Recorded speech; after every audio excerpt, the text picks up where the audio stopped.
Welcome students in DK education hub. Myself Devendra Kumar, student of BSc nursing. आज अपने एक topic पे बात करेंगे सर्कुलेटरी सिस्टम की एनाटॉमी के बारे में। सर्कुलेटरी सिस्टम के अंदर स्पेशली अपने हार्ट की एनाटॉमी के बारे में बात करेंगे।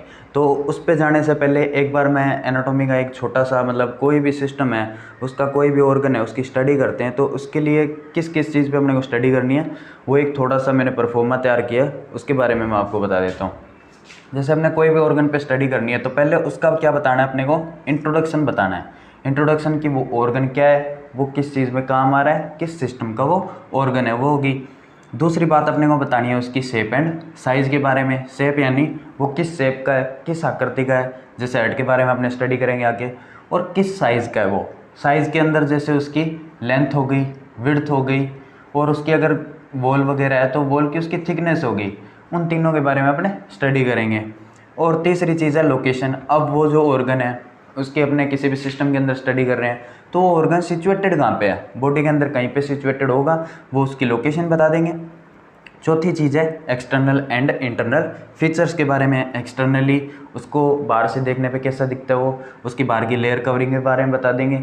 और इंटरनल फीचर्स यानी उसके अंदर की स्ट्रक्चर कैसी है, अंदर के इंटरनल जो भी है लेयर वगैरह है उनके बारे में बता देंगे। हट के अपने स्टडी करेंगे आगे, उसमें पता चल जाएगा। और फिफ्थ नंबर पे आता है एसोसिएटेड ऑर्गन। एसोसिएटेड ऑर्गन क्या चीज़ है? एसोसिएटेड ऑर्गन मतलब किसी भी ऑर्गन अगर बॉडी के अंदर कहीं पे सिचुएटेड है तो उसके आगे पीछे कुछ भी सिचुएटेड होगा, आगे होगा, लेटरली होगा, पीछे होगा, ऊपर होगा, नीचे होगा, वो ऑर्गन चारों ओर से किसी ना किसी और चीज़ों से, कवरिंग से, ऑर्गन से घिरा हुआ होता है, वो चीज़ है एसोसिएटेड ऑर्गन। हार्ट है, हार्ट के अपने चारों ओर की चीज़ों के बारे में पढ़ेंगे। ऊपर क्या होता है, नीचे क्या होता है, जैसे बेस की साइड में ऊपर क्या होता है, एपेक्स की साइड में क्या होता है, लेटरली उसके क्या होते हैं। और छठी चीज़ लास्ट में बचती है 6 नंबर पे, वो है ब्लड सप्लाई, लिम्फ सप्लाई और नर्व सप्लाई। ये चीज़ें अपने जो एनाटॉमी के अंदर कोई भी ऑर्गन की स्टडी करने से पहले इन चीज़ों पे अपने को एक वे तैयार करना होता है। ये एक ट्रैक तैयार हो गया। अपने इस ट्रैक पे हर एक ऑर्गन की स्टडी करेंगे, ये याद रखना। हर एक ऑर्गन की स्टडी इस वे के आधार पे करेंगे। जैसे हार्ट है तो हार्ट के बारे में इंट्रोडक्शन देंगे, शेप एंड साइज बताएंगे, लोकेशन बताएंगे, एक्सटर्नल इंटरनल फीचर्स बताएंगे, एसोसिएटेड ऑर्गन के बारे में बताएंगे, फिर उसकी ब्लड सप्लाई, फिर उसकी लिम्फ सप्लाई, फिर उसकी नर्व सप्लाई पे स्टडी करेंगे। ये एक वे होता है स्टडी करने का किसी भी ऑर्गन की एनाटॉमी का। और बाद में अगर आगे उसके बाद में अगर फिजियोलॉजी की बात कर लेते हैं, जो फिजियोलॉजी होती है तो वो फिजियोलॉजी अपने 7 नंबर पे भी डाल सकते हैं। वो आगे एक फिजियोलॉजी का अलग से वे हो जाएगा। एनाटॉमी क्या होता है कि उसकी शेप, स्ट्रक्चर और उसका थोड़ा बहुत इंट्रोडक्शन होता है, वो होता है। फिजियोलॉजी होता है उस ऑर्गन, पर्टिकुलर ऑर्गन का वर्क, वो वर्क क्या करता है। जैसे हार्ट है तो सर्कुलेशन का, पंपिंग का काम कर रहा है, वो उसकी फिजियोलॉजी है। और एनाटॉमी उसकी क्या है, उसका साइज एंड शेप वो है। अब अपने कंटिन्यू करते हैं, अपने टॉपिक पे आते हैं वापस। कार्डियोवैस्कुलर सिस्टम के अंदर जैसे सर्कुलेटरी सिस्टम है, पूरी बॉडी का एक सर्कुलेशन यही करता है। जो हार्ट है वो सर्कुलेशन का काम करता है, तो इसको एक दूसरे अलग नाम से भी बोलते हैं अपने कार्डियोवैस्कुलर सिस्टम। कार्डियोवैस्कुलर सिस्टम कोई भी एनाटॉमी के अंदर हो, चाहे कहीं पे भी हो, आप कुछ भी पढ़ रहे हो तो उसके अंदर एक बार कोई भी जो वर्ड होता है ना, उस वर्ड से क्लियर करने की कोशिश किया करो। जैसे ये कार्डियो है, कार्डियो का मतलब हो गया हार्ट और वेस्कुलर का मतलब हो गया वेसल्स। हार्ट और वेसल्स पे स्टडी करेंगे। कार्डियोवैस्कुलर सिस्टम के अंदर हार्ट पे स्टडी करेंगे और वेसल्स पे स्टडी करेंगे। हार्ट यानी हृदय हो गया और वेसल्स यानी वाहिनियाँ हो गया। थोड़ा बहुत हिंदी में भी साथ साथ में बता देता हूँ, क्योंकि जो फर्स्ट ईयर में कई बच्चे आते हैं हिंदी मीडियम से होते हैं, शुरू में उनको इंग्लिश के वर्ड समझ में नहीं आते, तो हिंदी में भी साथ साथ में बता रहा हूँ, इंग्लिश मीडियम वालों को कहीं प्रॉब्लम नहीं आने वाली। तो अब बताते हैं, अपने पहली लाइन लिखी हुई है, एक लाइन लिख रखी है यहाँ पे, human blood flow is the close system of vessels.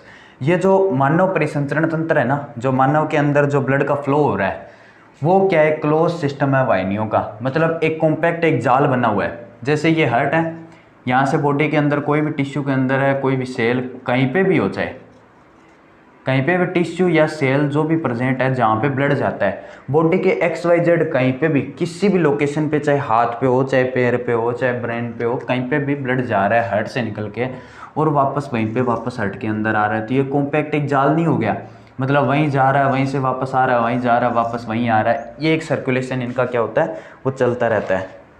ये मैं एक बार क्लियर कर देता हूँ ताकि आप बाद में स्क्रीनशॉट लोगे ना तब दिक्कत नहीं आएगी इसके अंदर। तो पहली लाइन क्लियर होगी। दूसरी लाइन है cardiovascular system pump for circulation via estimated 1 lakh kilometre of blood vessels. Cardiovascular system यानी हार्ट पंप करता है सर्कुलेशन के लिए ब्लड को via estimated 1 lakh kilometre of blood vessels. इसका मतलब क्या हुआ भाई, अपने जो टोटल ब्लड वेसल्स है, अभी मैंने यहाँ पे जो ब्लड वेसल्स बनाई थी, अगर इन ब्लड वेसल्स को एक साथ में एक लाइन में जोड़ा जाए ना, तो कम से कम एस्टिमेटेड बता रहे हैं कि 1 लाख किलोमीटर तक लंबी एक वेसल्स बन सकती है। तो हार्ट जो है एक बार में पंप करता है तो 1 लाख किलोमीटर तक जो है ब्लड को पहुंचा सकता है। ये भी बोल सकते हैं अपने, पर पहुंचाता है कि नहीं पहुंचाता वो तो पता नहीं। रेट ऑफ हार्ट बीट, अब rate of heart beat in adult man ले लो, वुमेन ले लो, अडल्ट ह्यूमन लिख रखा मैंने यहाँ पे। तो अडल्ट ह्यूमन के अंदर 70 बीट्स पर मिनट होती है। अडल्ट के अंदर 70 बीट्स पर मिनट, मतलब 1 मिनट के अंदर हार्ट कितनी बार पंप करता है वो लिख रखा है यहाँ पे, 70 से बेहतर होता है। 70 एस्टिमेटेड बता रखा है। आपको एक एग्जैक्ट वैल्यू भी याद रख सकते हो और आप एक रेंज के अंदर भी याद रख सकते हो। यहाँ पे 70 से बेहतर भी होती है, 70 से बेहतर। 1 लाख पर डे, 1 लाख बार धड़कता है दिल जो होता है वो व्यक्ति का दिन के अंदर, और 2.5 बिलियन है ये ड्यूरिंग 70 ईयर लाइफ स्पान। अगर कोई बंदा 70 साल तक जीता है, वो आगे जिए तो भी अलग, 70 साल तक वो जी रहा है, स्वस्थ होकर के जी रहा है, उसके अंदर कोई हार्ट के अंदर कोई प्रॉब्लम नहीं है, हार्ट एकदम उसका स्वस्थ है, कोई कहीं पे भी प्रॉब्लम नहीं आ रही है, तो उसके 70 साल के जो भी लाइफ स्पान होगा, उसकी 70 साल की ज़िंदगी के अंदर 2.5 बिलियन बार हार्ट धड़क चुका होगा। ये चीज़ आपको क्लियर होगी। अभी जो पहले अपने सर्कुलेटरी कार्डियोवेस्कुलर सिस्टम के बारे में आपने बात कर ली, अब थोड़ा बहुत अपने इसके आगे बढ़ने की कोशिश करते हैं। कोशिश क्या करेंगे, बढ़ेंगे। अब तो हार्ट हो गया, हार्ट के बारे में स्टडी करेंगे। उसके अंदर मैंने आपको बताया था एक हार्ट की स्टडी करते हैं और एक वेसल्स की स्टडी करते हैं। तो अपने हार्ट को स्टार्ट अभी कर लेते हैं। हार्ट के बारे में अब थोड़ा बहुत इंट्रोडक्शन बताएंगे। मैंने जो एनाटॉमी में शुरुआत में वीडियो स्टार्ट करने से पहले जो आपको एक परफॉर्मा बताया था, पूरा जिसने वीडियो देखा है शुरुआत से देखा है उसको पता है। तो मैंने शुरुआत पे जो वहाँ पे बताया था उसके अंदर जिस हिसाब से पहले उसका इंट्रोडक्शन पढ़ते हैं, उसके बाद में आगे उसकी शेप एंड साइज़ के बारे में, उसके लोकेशन के बारे में, फिर आगे उसके एसोसिएटेड ऑर्गन के बारे में, एक्सटर्नल इंटरनल फीचर्स के बारे में, फिर उसकी ब्लड सप्लाई वगैरह पढ़ के उसकी एनाटॉमी को अपने इस तरह से कंप्लीट करते हैं। तो उसी हिसाब से पहले हार्ट की इंट्रोडक्शन के बारे में देखते हैं। द हार्ट इज अ रफली कॉन्सेप्ट होलो मस्कुलर ऑर्गन। इसका मतलब होता है रफली, यानी एक कोई चीज़ होती है वो रफ होती है, रफ जिस हिसाब से वो खुरदरी होती है उस हिसाब से इसकी जो शेप एंड साइज़ है उसमें भी थोड़े ऊपर नीचे उतार चढ़ाव है। उतार चढ़ाव कैसे, हार्ट के ऊपर जो ओरिकल्स, जो एट्रियम हो गए, जो वेंट्रिकल्स हो गए नीचे के, और जो एरोटा वगैरह निकल रही है, जो पल्मोनरी वेन्स है लेफ्ट एंड राइट हो गई, पल्मोनरी आर्टरी हो गई, और जो superior vena cava, inferior vena cava जो भी है, इनको मिला के देखें तो ये एक रफली स्ट्रक्चर है। मतलब पूरी स्पेसिफिक एक शेप के अंदर नहीं है, कोई कहीं पे भी निकल रखा है, कोई कहीं पे भी निकल रखा है, तो वो एक शेप को बिगाड़ रहे हैं, तो इसलिए यहाँ पे रफली वर्ड आया है। आगे देखते हैं कॉन्सेप्ट ऑर्गन। कॉन्सेप्ट ऑर्गन कैसे है, जैसे कौन होता है, कौन एक नुकीला होता है नीचे से, ऊपर से ये थोड़ा विड्थ में ज़्यादा होता है, उसी हिसाब से हार्ट है, नीचे की साइड से नुकीला है और ऊपर की साइड से चौड़ा है, तो ये कॉन्सेप्ट ऑर्गन बन रहा है। होलो मस्कुलर ऑर्गन का मतलब है, होलो यानी बीच में से खाली जगह है, कोई भी स्पेस होता है कहीं पे भी, जैसे रूम होता है तो ये एक होलो केज होती है, मतलब जिस हिसाब से देखें तो रूम जो होता है अंदर से खाली है, तो ये भी एक होलो स्ट्रक्चर है। उस हिसाब से हार्ट होता है, अंदर से खाली रहते हैं, इसके वेंट्रिकल्स खाली हो गए, एट्रियम खाली हो गए, तो ये क्या होता है, एक होलो मस्कुलर ऑर्गन है, इसलिए होलो मस्कुलर स्ट्रक्चर इसे बोला गया है। It is situated in a middle of media sternum in thoracic cavity. Thoracic cavity, अब अपनी बॉडी के अंदर 3 कैविटी होती है। जैसे ये शरीर है मानव का, जल्दी जल्दी बना रहा हूँ, अब जिस हिसाब से बन गया उस हिसाब से देखना, हंसना मत भाई, पहले बता रहा हूँ। ये होता है थोरेसिक कैविटी, ये होता है एब्डोमिनल कैविटी, नीचे की साइड में ये बच गई पेल्विक कैविटी। अब तीनों मैं आपको बता देता हूँ। ये होगी थोरेसिक, ये होगी एब्डोमेन, ये हो गई पेल्विक, ठीक है। थोरेसिक कैविटी के अंदर होती है यहाँ पे उरोस्थी, जिसे हिंदी मीडियम वालों के लिए बता रहा हूँ, उरोस्थी। यहाँ पे जो पंसलियाँ हो गई उनके लिए, जिसे इंग्लिश में रिब्स बोलते हैं, उनके अंदर यहाँ पे होती है एक उरोस्थी, हाँ जो उरोस्थी होती है। अभी ये जो है मीडिया स्टर्नम, ये जो स्टर्नम होता है ना, इसके पीछे की साइड में यहाँ पे हार्ट प्रेजेंट होता है। ध्यान से देखना, यहाँ पे जो आपकी जो बोन होती है ना, स्टर्नम जो होती है, उसके जस्ट पीछे की साइड में हार्ट प्रेजेंट होता है, इसलिए बता रहा है situated middle of media sternum. अभी इसके एनाटॉमी के बारे में जब अपने एसोसिएटेड ऑर्गन पढ़ेंगे ना, तब पूरा समझ में आ जाएगा कि हार्ट कहाँ पे प्रेजेंट है। मैं इसको एक बार थोड़ा सा क्लियर कर देता हूँ, उसके बाद आप इसकी स्क्रीनशॉट ले लो। शायद से आपने स्क्रीनशॉट ले लिया होगा। अभी ये लाइन दोनों आपको समझ में आ गई। रफली स्ट्रक्चर है, कौन शेप्ड है, नीचे से नुकीला ऊपर से चौड़ा, इस हिसाब से। होलो मस्कुलर यानी अंदर से खोखली जगह, क्योंकि इसको ब्लड को पंप करना है, अंदर ब्लड आएगा, बाहर निकल के वापस चला जाएगा, इसलिए होलो मस्कुलर स्ट्रक्चर होगी। मस्कुलर यानी मसल्स की बनी हुई है, पूरा इसके अंदर मसल्स का काम होता है। It is situated in the middle of media sternum. Media sternum जो मैंने बोन आपको बताई थी, जो यहाँ पे अपने बोन सिचुएटेड होती है, इसके जस्ट पीछे की साइड में मिडल के अंदर। मिडल ये हो गया कि उरोस्ती नीचे तक जाती है, पर हार्ट होता है वो दोनों के बीच, यहाँ पे इसके और इसके बीच में जो स्पेस है यहाँ पे प्रेजेंट होता है। इसके जस्ट पीछे की साइड में होता है थोरेसिक कैविटी। मैंने आपको बता दी बॉडी के अंदर 3 कैविटी होती है, थोरेसिक कैविटी, एब्डोमिनल कैविटी और पेल्विक कैविटी। थोरेसिक के अंदर अपना हार्ट है, वहाँ पे उसका सर्कुलेशन का काम चलता रहता है। अभी आगे की स्टडी करते हैं। तो अभी एनाटॉमी क्या है वो स्ट्रक्चर देख लेते हैं। एनाटॉमी में क्या होता है कि अपने को डायग्राम बहुत अच्छे से बनाने पड़ते हैं। एनाटॉमी के अंदर क्या होता है कि आपका एनाटॉमी एंड फिजियोलॉजी का जो पेपर लगेगा, उसके अंदर एनाटॉमी ए सेक्शन में आएगी और बी सेक्शन में फिजियोलॉजी आएगी। 2 अलग अलग कॉपी मिलेगी आपको एग्जाम के अंदर। एनाटॉमी ए सेक्शन के अंदर आपको एनाटॉमी करनी पड़ेगी और बी सेक्शन के अंदर आपको इसकी फिजियोलॉजी करनी पड़ेगी। अगर हार्ट के बारे में पूछ लिया तो एनाटॉमी के बारे में जो आपको बताना है, इसकी स्ट्रक्चर होगी, इसकी शेप होगी, इसकी साइज होगी, इसकी लोकेशन होगी, वो सारी चीज़ें आपको ए सेक्शन में बतानी पड़ेगी। 40-40 नंबर के दोनों डिवाइडेड आएंगे, ये चीज़ ध्यान में रखना, बहुत अच्छी चीज़ है ये। मतलब कुछ जो एनाटॉमी होती है वो आपको ए सेक्शन में करनी है, जो इसका काम होता है, जो फिजियोलॉजी है, जो इसका फंक्शन है जो हार्ट का, वो आपको बी सेक्शन के अंदर करना है। आपको ये सब अलग अलग करने होंगे, ये इस चीज़ का ध्यान रखना। अभी अपने बात करते हैं, अपने वापस हार्ट की स्ट्रक्चर के ऊपर आते हैं एक बार फिर। तो ये जो है राइट साइड का हो गया, right atrium, right ventricle, left atrium, left ventricle. अब इसके अंदर सर्कुलेशन को हमने स्टार्ट करते हैं, बॉडी से ब्लड लेकर के आएंगे, लंग्स में लेके जाएंगे, लंग्स से वापस लेकर के आएंगे। वो एक फंक्शन है, वो फिजियोलॉजी है, वो बाद में स्टडी करेंगे। एक बार थोड़ा इसके जो ऑर्गन्स, मैंने जो ऑर्गन के ऊपर अलग से ये जो वेन्स वगैरह बना रखी है, हार्ट बना रखा है, इसके बारे में थोड़ा एक बार बता देता हूँ।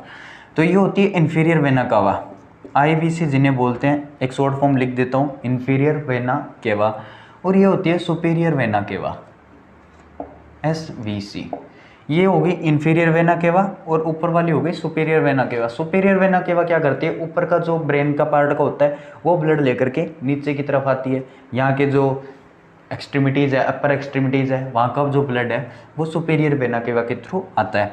Inferior vena cava, inferior vena cava जो एब्डोमिनल कैविटी से नीचे जो स्टार्ट हो रहा है सारा, थोरेसिक कैविटी के बाद एब्डोमिनल कैविटी स्टार्ट होती है। एब्डोमिनल कैविटी स्टार्ट होती है डायफ्राम के बाद। डायफ्राम से नीचे नीचे का जितना भी ब्लड है सारा का सारा आएगा इन्फीरियर वेना केवा के थ्रू। इसके अंदर छोटी छोटी कैपिलरीज और जो वेन्यूल्स है वो आकर के इसके अंदर ब्लड डालेगी, वेन इकट्ठा करके सुपीरियर वेना केवा इसके अंदर राइट एट्रियम एंटर करेगी। राइट एट्रियम, यहाँ पे एक वाल्व प्रेजेंट होता है, राइट एंटीरियो वेंट्रिकुलर वाल्व। मैं एक बार लिख देता हूँ, राइट एंटीरियो, एट्रियो बोलते हैं या वेंट्रिकल बोलते हैं, वो अलग चीज़ है। एंटीरियो बोल देते हैं इसको, एंटीरियो वेंट्रिकुलर वाल्व, इसका ये नाम होता है, right anterior ventricular valve. Right side में हो गया एट्रियम के और वेंट्रिकल के बीच में। और इसका एक नाम और है, वो होता है ट्राइकस्पिड वाल्व, ट्राइकस्पिड वाल्व। क्योंकि यहाँ पे जो वाल्व होता है, इस वाल्व की स्ट्रक्चर होती है ये, इसके अंदर 3 कस्प्स हैं, एक ये हो गया, एक ये हो गया। जब ये ओपन होता है तब ये जो कस्प्स है वो इसे पीछे की साइड में डायलेट हो जाता है, तब ये ओपन हो जाता है। अब जो ये जुड़े हुए हैं, एक कस्प जुड़े हुए हैं, एक ऊपर और हो गया, एक ये हो गया। जब ये ओपन होता है तो ऐसे चले जाते हैं, तो सामने अपने को एक कस्प दिखाई नहीं दे रहे, यही चीज़ है, इसलिए इसे ट्राइकस्पिड बोलते हैं। अब इधर की साइड में जो सेम चीज़ वही होती है, यहाँ पे होता है बाइकस्पिड वाल्व, बाइकस्पिड वाल्व। अब बाइकस्पिड वाल्व है, इसका दूसरा नाम होता है मिट्रल वाल्व। मिट्रल वाल्व मैंने लिख दिया, ये मिट्रल वाल्व हो गया। इसके अंदर जो मैंने अभी बताया था, इसके अंदर जैसे 3 कस्प होते हैं, उसके अंदर सिर्फ 2 ही होते हैं, ये दोनों साइडों में खुल जाता है जब यहाँ से ब्लड नीचे आता है। तो ये हो गया राइट एट्रियम, राइट वेंट्रिकल हो गया। अब राइट वेंट्रिकल से जो ब्लड है, यहाँ पे डीऑक्सीजनेटेड ब्लड आया है, शरीर का पूरा ऊपर से आ गया, नीचे से आ गया। अब जो है लेफ्ट पल्मोनरी आर्टरी और राइट पल्मोनरी आर्टरी। ये जो है ब्लड को, डीऑक्सीजनेटेड ब्लड को लेकर के कहाँ पे जाएगी, लंग्स के पास जाएगी। एकमात्र बॉडी की ऐसी आर्टरी जिसके अंदर डीऑक्सीजनेटेड ब्लड रहता है वो है पल्मोनरी आर्टरी। पल्मोनरी आर्टरी का मतलब ये हो गया, जो यहाँ पे जो हार्ट है ना, हार्ट के अंदर से जो भी वेसल्स जो है वो ब्लड को लेके जाएगी वो होगी आर्टरी, और जो लेके आएगी वो होगी वेन। जो मैंने आपको बता दिया, जो लेके आएगी वो तो होगी वेन, और जो लेके जाएगी आर्टरी। इसलिए लेके जा रही है तो इसका नाम आर्टरी तो पड़ गया, पर अब ये डीऑक्सीजनेटेड ब्लड को लेकर के जा रही है। और ऑल ओवर बॉडी के अंदर जहाँ पे भी आर्टरीज होती है ना, सभी उन आर्टरीज के अंदर ऑक्सीजनेटेड ब्लड होता है, क्योंकि वो हार्ट से लेकर के बाहर की साइड में जा रहे हैं। अब वो जो वेन बॉडी के अंदर, जिसके अंदर एकमात्र ऐसी वेन जिसके अंदर ऑक्सीजनेटेड ब्लड रहता है, बाकी ऑल ओवर बॉडी के अंदर कहीं पे भी वेन हो वहाँ पे डीऑक्सीजनेटेड ब्लड रहता है। डीऑक्सीजनेटेड का मतलब होता है अशुद्ध ब्लड, जिसके अंदर ऑक्सीजन का लेवल कम रहता है, और ऑक्सीजनेटेड होता है जिसके अंदर ऑक्सीजन का लेवल ज़्यादा रहता है, प्योर ब्लड होता है वो। अब डीऑक्सीजनेटेड ब्लड जो है वो लेफ्ट एट्रियम के अंदर लेकर के आएगी पल्मोनरी वेन। पल्मोनरी वेन लेके आएगी। पल्मोनरी वेन के अंदर जो ब्लड होगा वो ऑक्सीजनेटेड होगा, वो लेफ्ट एट्रियम के अंदर आएगा। अब ये राइट और लेफ्ट पल्मोनरी वेन है। अब मैं यहाँ पे लिख देता हूँ right and left pulmonary vein. ये वेन है, एकमात्र ऐसी वेन, एकमात्र ऐसी वेन जिसके अंदर ऑक्सीजनेटेड ब्लड रहता है। वो जो है लेफ्ट एट्रियम में आएगा, फिर लेफ्ट वेंट्रिकल के अंदर, फिर वहाँ से सेमिलुनार वाल्व। ये जो वाल्व होते हैं ना यहाँ पे, इनको बोलते हैं सेमिलुनार वाल्व। ये तब खुलते हैं जब वेंट्रिकल का सिस्टोल होता है। सिस्टोल यानी इनका जो है दबाव पड़ता है, इनके अंदर जो ऐसे नोड से एवी नोड से पुरकिंजे फाइबर्स के थ्रू यहाँ पे बंडल ऑफ हिंज होगा, फिर पुरकिंजे फाइबर के थ्रू यहाँ से जब इसका कॉन्ट्रैक्शन होगा, जो हार्ट है वो पंप करेगा, वेंट्रिकल्स जब पंप करेंगे तब ये वाल्व खुल जाएंगे, और यहाँ से वाल्व खुलने के बाद ये जो ब्लड है आर्च ऑफ एओर्टा या अपने सीधा बोल सकते हैं एओर्टा के अंदर अपने पूरी बॉडी के अंदर सर्कुलेशन के लिए चला जाता है। ये सर्कुलेशन आपको थोड़ा समझ में आ गया। बाकी का सर्कुलेशन का काम है वो तो है फिजियोलॉजी के अंदर, वो मैं बाद में समझाऊंगा। एनाटॉमी के लिए मैंने थोड़ा बहुत आपको समझा दिया। ये होती है एओर्टा, या इसे आर्च बोलते हैं। आर्च यानी एक घुमाव बना रही है, इसलिए इसे आर्च ऑफ एओर्टा बोलते हैं। एक बार इसका स्क्रीनशॉट ले लो, आप समझ में आ जाएगा। बाकी मैंने लिख तो दिया सारा कुछ, आर्च ऑफ एओर्टा। अब वो जो है नीचे की तरफ वो है एओर्टा, वो आर्च ऑफ एओर्टा होगी, ये नीचे एओर्टा होगी। अब ये पूरी बॉडी के अंदर abdominal cavity, pelvic cavity, thoracic में भी ब्लड सप्लाई कर जाएगी साथ में, और नीचे की तरफ पूरी बॉडी के अंदर ब्लड सप्लाई कर देगी, और वापस वही इन्फीरियर वेना केवा के थ्रू, सुपीरियर वेना केवा के थ्रू ब्लड यहाँ पे वापस आ जाएगा। अब सुपीरियर वेना केवा के थ्रू जो ब्लड आ रहा है वो जा कहाँ से रहा है, यहाँ से जा रहा है। इनके बारे में हमने आगे स्टडी करेंगे, जब अपने इसकी फिजियोलॉजी के बारे में अपने स्टडी करेंगे तब इसके बारे में बताएंगे। अभी साथ साथ में एक बात और कर लेते हैं, इसकी लेंथ के बारे में, इसकी विड्थ के बारे में, और इसकी थिकनेस के बारे में, और इसके वेट के बारे में। क्योंकि एनाटॉमी के अंदर अपने पहले ही बताया था, इसके एक्सटर्नल इंटरनल फीचर्स के बारे में, शेप एंड साइज़ के बारे में, लोकेशन के बारे में इंट्रोडक्शन भी देंगे। तो साथ साथ में इसकी जो लेंथ होती है ये जो लॉन्गिट्यूड जो है इसका, ये लेंथ होती है। हार्ट की लेंथ जो होती है वो है 10 से 12 सेंटीमीटर, 10 to 12 सेंटीमीटर। और इसकी विड्थ जो होती है, विड्थ यानी ये चौड़ाई यहाँ से लेकर के ये पूरे हार्ट के जैसे, वो होती है 9 सेंटीमीटर। समझ में आ रहा है? ये साथ में स्क्रीनशॉट लोगे ना तब समझ में आ जाएगा एकदम पूरा। ये जो अब मैंने विड्थ यहाँ पे आपको बता दी, विड्थ 9 सेंटीमीटर और लेंथ जो है 10 से 12 सेंटीमीटर। इसी के साथ साथ में एक चीज़ और साथ में क्लियर कर देते हैं, इसके वेट के बारे में। बॉडी के अंदर हार्ट का जो वेट होता है वो कैसे कैसे होता है। हार्ट का वेट अडल्ट मेन के अंदर, अडल्ट मेन है उसके अंदर 250 से 390 ग्राम होता है। 250 से 390 ग्राम, याद रखना ये 250 से 390 ग्राम ही होता है, ठीक है। ये जो होता है अडल्ट के अंदर एवरेज वेट हो गया। अगर एवरेज निकालो तो ये वेट होता है। अब इसके बीच में किसी के अंदर कम होता है, किसी के अंदर ज़्यादा होता है, एवरेज के बीच में रहेगा। अडल्ट मेन का हो गया। अब बताते हैं अपने अडल्ट वुमेन के अंदर।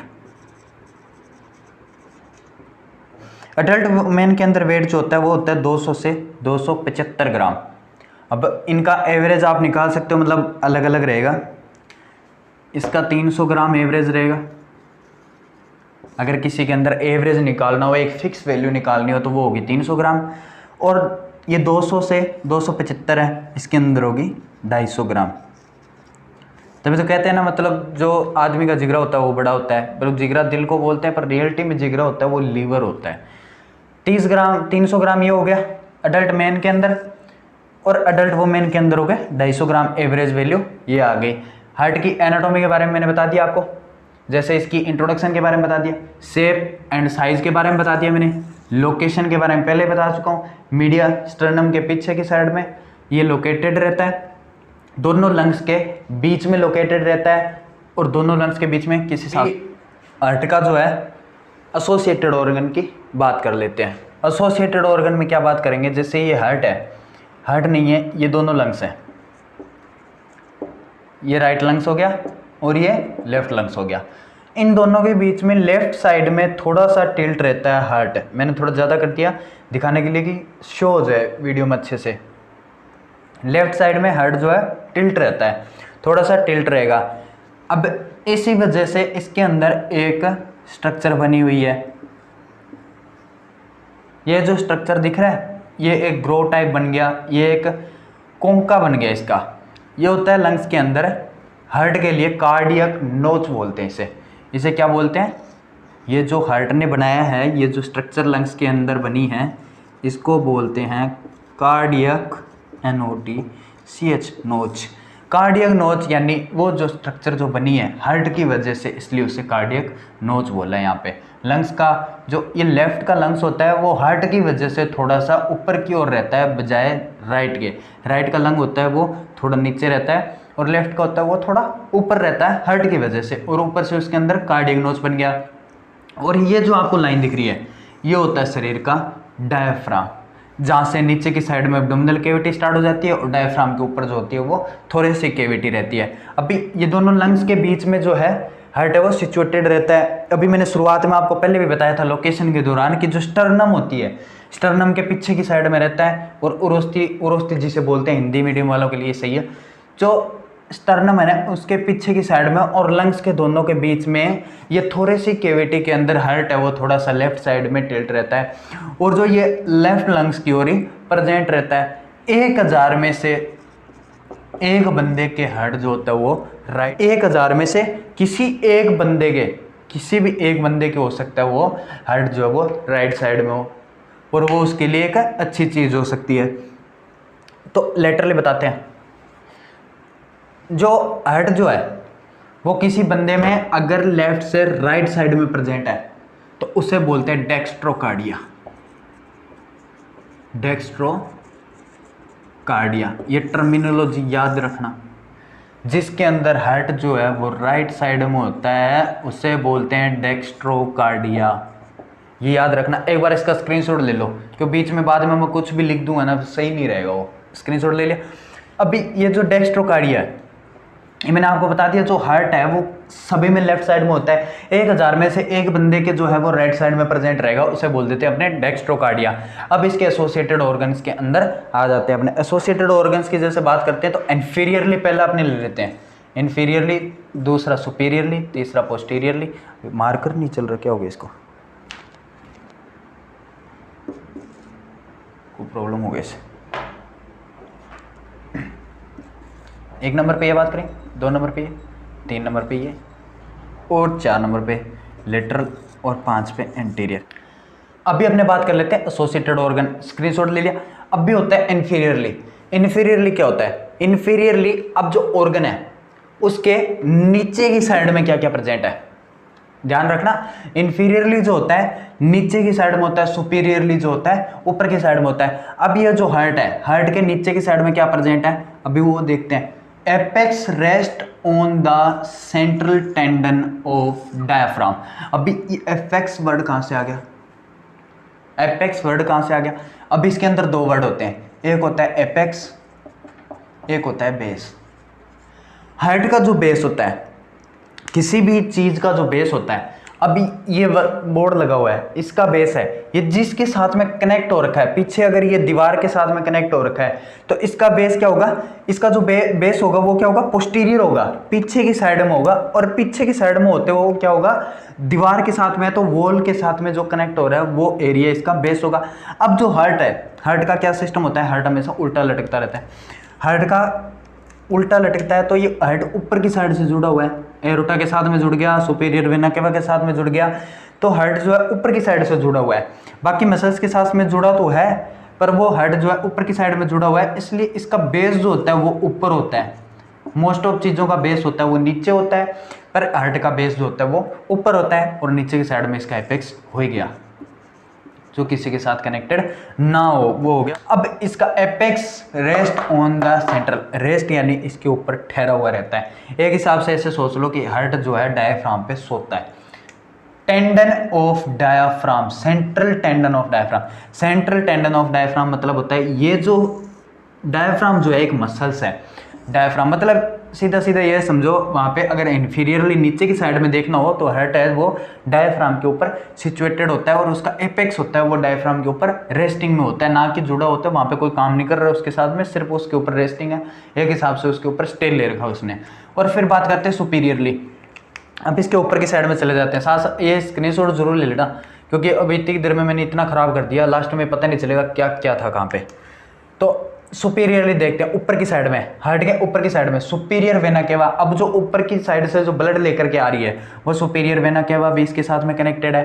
पल्मोनरी आर्टरी मैंने वहाँ पे बताया था, उससे पहले जो पहले वीडियो में बताया था वहाँ पे, वो था जो पल्मोनरी आर्टरी एकमात्र ऐसी आर्टरी जिसके अंदर डीऑक्सीजनेटेड ब्लड होता है, बाकी आर्टरीज के अंदर जो है ब्लड होता है ऑक्सीजनेटेड होता है। अब जो ब्लड वो आर्टरी, वो पल्मोनरी आर्टरी जो लेफ्ट राइट वेंट्रिकल है ना, राइट वेंट्रिकल जहाँ से वो ब्लड लेकर के जा रही है, वो आर्टरी भी तो ऊपर से निकल रही होगी, वहाँ से बाद में लेफ्ट और राइट आर्टरी जो वो पल्मोनरी आर्टरी है वो डिवाइडेड हो रही होगी, तो वो भी ऊपर की साइड में सिचुएटेड है। और लंग्स का ये कुछ पार्ट है वो भी ऊपर की साइड में सिचुएटेड है, तो वो भी इसमें साथ में ऐड कर सकते हो, आप खुद देख सकते हो कि मतलब ऊपर की साइड में है क्या। और वो डायग्राम पहले देखोगे ना, हार्ट का जो डायग्राम बनाया हुआ है उस डायग्राम के अंदर देखोगे तो वो भी देख सकते हो कि आप किस हिसाब से ऊपर क्या क्या है वो भी लिख सकते हो। अब आते हैं पोस्टीरियर, पोस्टीरियर चले जाते हैं अपने इसके पीछे की साइड में। अब हार्ट के पीछे की साइड में वो अपने को दिख नहीं रहा, अब वो बताता हूँ मैं कैसे। कोई 3D अगर एनिमेशन होगा तो मैं इसके अंदर वीडियो के अंदर ऐड कर दूंगा, वो उसके हिसाब से आप देख लेना। जब तक आप हार्ट को, ये जो भी ऑर्गन्स है इनको अपनी बॉडी पे लेके समझोगे नहीं ना, तब तक आपको समझ में आने वाले नहीं है। तो अब पोस्टीरियरली देखते हैं इसके पीछे की साइड में क्या, इसोफेगस। इसोफेगस क्या काम करती है, इसोफेगस जो एक फूड पाइप होती है अपने डाइजेस्टिव ट्रैक के लिए, जो वहाँ से ऊपर से माउथ से जो फूड को लेकर के स्टमक तक आती है, वो इसोफेगस हार्ट के पीछे से होकर के आती है। और फिर हो गई ट्रेकिया। ट्रेकिया क्या काम कर रही है, यहाँ पे ट्रेकिया आकर के डिवाइड हो रही है, ट्रेकिया के जो लेफ्ट और राइट वो जो ट्रेक्यूल्स डिवाइड हो रहे हैं वहाँ तक भी ट्रेकिया वो जो हार्ट के पीछे रहती है। ट्रेकिया क्या काम करती है, एयर को लंग्स की तरफ लेकर के आती है। डिसेंडिंग एओर्टा, डिसेंडिंग असेंडिंग दो वर्ड होते हैं। असेंडिंग होता है ऊपर लेके जाने वाला, जो हार्ट के पास में लेकर के जा रहा हो, और जो डिसेंडिंग होता है वो दूर लेके जा रहा हो। तो जो आर्च ऑफ एरोटा बनता है उसके पीछे से एरोटा निकलती है, वो डिसेंडिंग होती है, जो नीचे की तरफ चली जाती है। ऊपर से इतनी सी छोटा सा पार्ट होता है वो तो होता है असेंडिंग। अभी जो हार्ट है यहाँ से एरोटा निकली, और जो ये नीचे आ रही है ये होती है असेंडिंग, क्योंकि ये हार्ट के पास में आ रही है, और अब वो दूर जाने लग जाए, वहाँ से इस सेंटर से दूर जाने लग जाए, वो होती है डिसेंडिंग। इसलिए यहाँ पे आ रहा है descending aorta. IVC inferior vena cava, मैंने पहले बताया था, इंफीरियर वेना केवा नीचे की तरफ से जो ब्लड लेकर के आ रही है, वो भी तो उसके पीछे की साइड से आकर के एंट्रियम में, राइट एट्रियम है वहाँ पे एंटर हो रही होगी। Superior vena cava, inferior vena cava right atrium में एंटर होती है, ब्लड लेकर के आ रही है, तो वो भी उसके पीछे की साइड में है, तो वो भी एक पोस्टीरियर के अंदर है। 3D एनिमेशन में आपको पता लग जाएगा, मैं 3D एनिमेशन इसमें जरूर डालूंगा वीडियो के अंदर। तो डिसेंडिंग एओर्टा हो गया, IVC हो गया। थोरेसिक वर्टिब्रा, अब थोरेसिक वर्टिब्रा, थोरेसिक कैविटी होगी, इसके पीछे की साइड में जो वर्टिब्राज है आगे स्टर्नम से जुड़ गई, पीछे की साइड में जो है स्पाइनल कोड जो है, जो पीछे की साइड में मेरुरज जो या रीढ़ की हड्डियां जो है उनके साथ में जो है रिब्स जुड़ी हुई होती है, ऐसे ये रिब्स हो गई। सामने ये स्टर्नम होगी, ये स्पाइनल कोड होगी, अभी ये जुड़ी हुई है। तो पीछे की साइड में जो रिब्स है वो भी हार्ट के कनेक्ट होकर के जा रही होगी। हार्ट जो है पीछे की साइड में अपने यहाँ पे है, तो वो रिब्स के आगे की साइड में हार्ट है, तो वो पोस्टीरियरली हो गए उसके।